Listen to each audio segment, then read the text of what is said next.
Good day, everyone. We are the Group 7, and we are here to discuss William Harvey's contribution in the scientific revolution. I am Justine Milmalian, I am Ira Mata. I am Kurt Remo Malig. And I'm Stephen Marcos. and now we are going to start our discussion. First of all, the scientific revolution. So, what is scientific revolution? The scientific revolution is about the emergence of modern science during the early modern period when the developments of mathematics, physics, biology, astronomy, and chemistry changed the societal views of the nature. So, ang scientific revolution ay isang series o sequence ng events nagmarka at nagbibigay ng importansya sa modern science during the early modern period na kung kailan dito pa lamang nagde-develop ang mathematics, physics, astronomy, biology, and chemistry. Ang scientific revolution din ay nagbigay ng drastic change sa scientific thought that took place during the 16th and 17th centuries. Nagkaroon tayo ng bagong pananaw na nagbibigay ng importansya during scientific revolution, replacing the Greek view that had dominated science for almost 2,000 years. Nang dahil sa scientific revolution, ang science ay naging isang autonomous discipline na kung saan dito tayo bumabase at nagtitiwala, mapa-philosophy man yan o technology, and it came to be regarded as having utilitarian goals. For the next slide is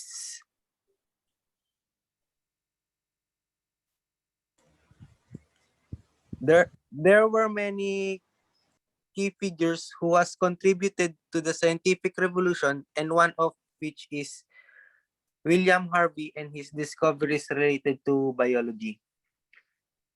So during the Middle Ages, the scientific revolution ay nabuo sa pamamagitan ng foundation ng ancient Greek learning and science, na kung saan nag-expand ito at nag-develop sa pamamagitan ng Roman science at medieval Islamic science. Mathematics, physics, astronomy, biology, and chemistry ay nag-develop dahil sa scientific revolution, na kung saan ginagamitan natin na ngayon ng systematic experimentation as the most valid research method. So kung i-connecta natin yan sa teorya ni William Harvey, ginamitan ito ng mathematics, physics, astronomy, biology, at ginamitan niya rin ito ng mga methods sa kanyang teorya na hanggang ngayon ay ginagamit natin at napatunayan. So yun lamang po. Who is William Harvey? William Harvey was the first person to accurately identify blood circulation in the body, and he was 50 years old when he discovers it. He had no trouble securing a privileged education as a result of his family's position. Because of his family status, he had no problems in terms of his education. And in age 15, in 1593, young Harvey enrolled as a medical student at the University of Cambridge, and he won a scholarship to pay his living costs and tuition fees for 6 years. And in the final 2 years of his scholarship, he spent some time at universities in France, Germany, and Italy, learning more about science and medicine. In 1602, Harvey graduated as a doctor of medicine from Padua, Italy. Harvey returned to England in 1602, and on his return, the University of Cambridge awarded him a Doctor of Medicine degree, adding to the one na nakuha niya sa Padua, Italy. Then he moved to London to work as a physician.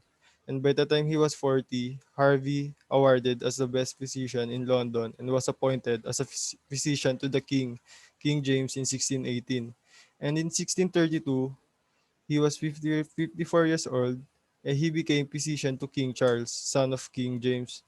But he later died in the age of 79 because of stroke. And in the next discussion, I'll be talking about the advancement of revolution.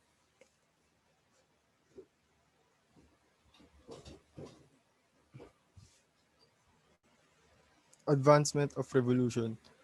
The year was 1578, and this was the start of the scientific revolution. During this time, many new ideas were made in order to advance our world in terms of science, medical, etc. However, the impact of oxygen on blood was unknown at the time. Furthermore, the blood was assumed to be absorbed by the body at the same rate as it was made, rather than calculated around it. And this is according to Galen's theory, but William Harvey proved it wrong in the book he made named Demo to Cordis. And in the book, it says that the blood circulates repeatedly throughout the body. And following that, William Harvey changes the world by performing the world's greatest medical experiments, giving birth to the science of physiology when he discovered blood circulation, completely revising Galen's concept, which had governed Western medicine for 1,500 years. And that concludes my discussion. So for the controversies, William Harvey proved that veins were really one way, and he tried pumping liquids through veins and found out it would only going in one direction. So he proved that veins would always send the blood back to the heart. But he had a problem explaining how the blood got from the arteries to the veins. In that point, he needed to come up with a theory. So this theory was that there were a tiny little blood vessel that are too small to see that took the blood from the arteries to the veins. He also theorized that capillaries carried the blood from the arteries to the veins, but sadly, he couldn't prove that theory. Because of that, people started to criticize Harvey, and many people got offended because he questions Galen's theory. And people started to think that Harvey doesn't really know what he's talking about. They even believe that all of his ideas were wrong. So at that time, Harvey's idea don't really get a lot of approval. A lot of people disagrees with him. That's all. Thank you. Next, I will discuss the impact of William Harvey's work onto society and its practical application.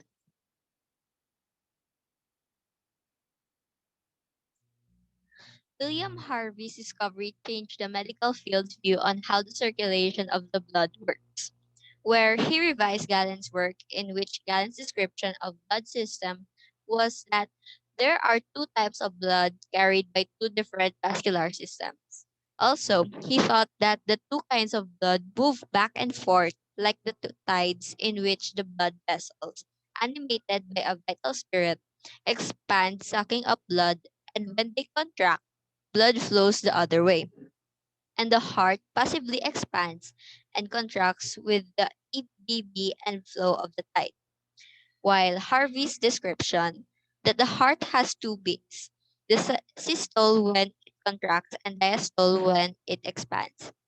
The heart contracts and fails on the systolic beat as blood is squeezed out. When it expands on diastole, it flattens again as blood flows back in. He was able to draw this conclusion through experimentation, comparative anatomy, and calculation, in which he believes that through experimenting, one can approve and disapprove what he or she believes in. With this, not only he revised Galen's description of blood, but also his belief on experimentation inspired succeeding researchers and innovators such as Robert Boyle, Robert Hooke, and Richard Lower. Practical applications. Harvey's work changed the medical field's view, and after people accepted his idea, they have started to change their teaching on medical school and also applied it, in which they have been able to adopt and perform a much more complex surgeries. Also, through his belief on experimentation, where it is most often used today in research by all kinds of aspects. Examples are in school where students are being able to conduct research experimentations, business owners by experimenting new strategies to advertise their products, mainly scientists who uses experimentation for their new innovation, and others.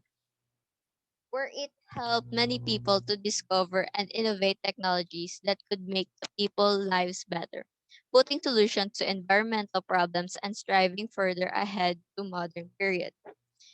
And that is all for the impact onto society and its practical applications. The references we have for the for our discussion.